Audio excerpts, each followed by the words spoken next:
Hello दोस्तों, स्वागत है आपका अपने यूट्यूब चैनल आरोग्य सीपी में।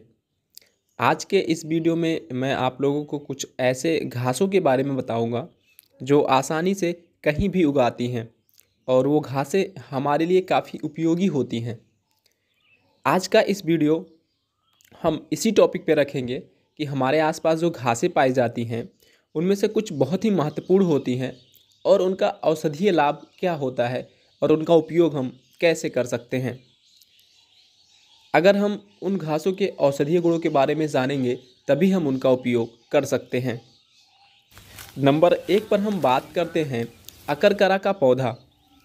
अकरकरा का जो पौधा होता है वो गांव में कहीं भी देखने को मिल जाता है और कहीं कहीं गांव में इसे गोरखमुंडी के नाम से भी जानते हैं। बचपन में हम लोग मज़े के लिए इसके फूल को मसल कर और दूसरों को खिला देते थे। इस पौधे का जो फूल होता है उसको मुख में रखने से एक सेंसेशन होता है। यह प्लांट अक्सर जहाँ नमी होती है वहाँ पर उगाता है। आप इसके फूलों को देखकर आसानी से इसे पहचान सकते हैं।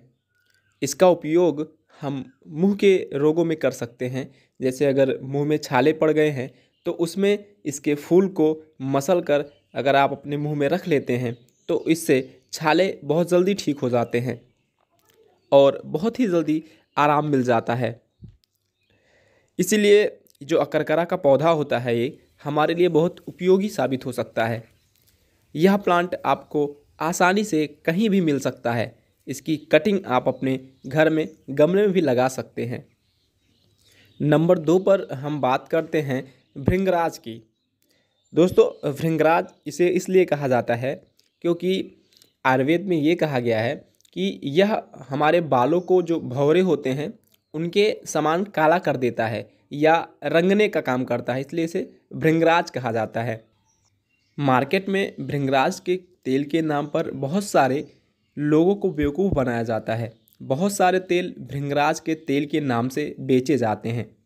ये वही पौधा है, वही प्लांट है और इसे हम इसके सफ़ेद रंग के पुष्प के वजह से आसानी से पहचान सकते हैं।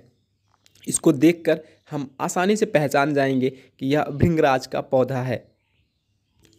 यह पौधा भी नमी वाले स्थान पर पूरे भारतवर्ष में लगभग पाया जाता है।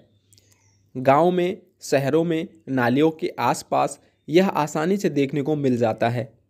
बहुत से लोगों को इस प्लांट के बारे में जानकारी न होने की वजह से वह मार्केट से भृंगराज का तेल परचेज करते हैं जो उन्हें काफ़ी कॉस्टली पड़ता है।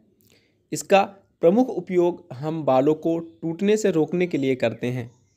यह हमारे बालों के लिए लाभकारी औषधि है। अक्सर पानी में ज़्यादा समय तक रहने से और हमारे पैर गलने लगते हैं और उंगलियों के बीच घाव बन जाता है, वहाँ पर इसके पत्तियों का रस लगाने से लाभ होता है। नंबर 3 पर है भूमि आंवला।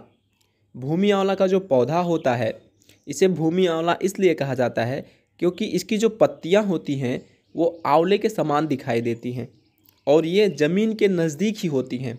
इसमें आंवले की तरह फल भी छोटे छोटे लगते हैं, इसीलिए इसे भूमि आंवला कहा जाता है। हमारे आसपास ये प्लांट आसानी से देखा जा सकता है। हम सब इसे सिंपल घास समझते हैं, लेकिन यह हमारे लीवर के लिए बहुत ही अच्छी औषधि के रूप में माना गया है। लीवर की जितनी भी दवाएं आती हैं मार्केट में या सिरप आता है उसमें आंवला, हमारा भूमि आंवला जो होता है ये ज़रूर पड़ा होता है और हम इसका उपयोग डायरेक्टली भी कर सकते हैं कि हम इसका काढ़ा बनाकर पी सकते हैं या इसके पत्तों को पीस कर पी सकते हैं। लीवर रोगों में यह रामबाण औषधि है और ये बहुत अच्छा काम करती है। लीवर के सूजन में, लीवर और पीलिया में, अगर लीवर बढ़ा हुआ है और पीलिया रोग हुआ है तो इसका उपयोग किया जाता है। इनके पत्तों को निकाल कर इनका लगातार अगर हम इस्तेमाल करते हैं तो जो हमारा फैटी लीवर है, पीलिया है, इन सब की जो शिकायत होती है वो दूर हो जाती है। नंबर 4 पर है मकोई का पौधा।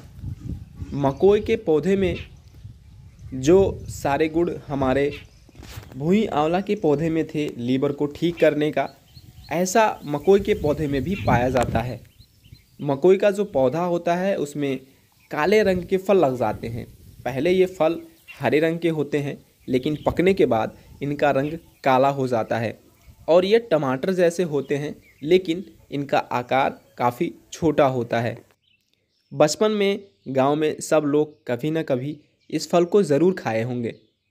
आप इनके फलों को खा सकते हैं, जो पके फल हैं। इनके बीज आयुर्वेद की दुकानों पर, पंसारी के यहाँ या आयुर्वेद का जो स्टोर होता है वहाँ पर मिलते हैं, क्योंकि इस प्लांट का मेडिसिनल यूज़ बहुत ही ज़्यादा होता है। इसको आप काढ़े के रूप में भी इस्तेमाल कर सकते हैं। लीवर के लिए यह औषधि भी रामबाण औषधि है। जितने भी लीवर के सिरप आते हैं उनमें भी मकोई अधिकतर सिरप में पड़ा होता है और यह हमारे लीवर को स्वस्थ रखता है। ऐसे ही बहुत सारी घासें हैं जो हमारे आसपास उगाती हैं। हमारा उनके बारे में जानकारी ना होने की वजह से हम उन्हें उखाड़ कर फेंक देते हैं, लेकिन वो सारी औषधियाँ आयुर्वेदिक रूप से और हमारे लिए औषधीय गुणों से भरपूर होती हैं। अगर हम उन औषधियों के बारे में जानेंगे, समझेंगे, तो हम अपने स्वास्थ्य को अच्छा रख सकते हैं बिना किसी एलोपैथिक दवाइयों के।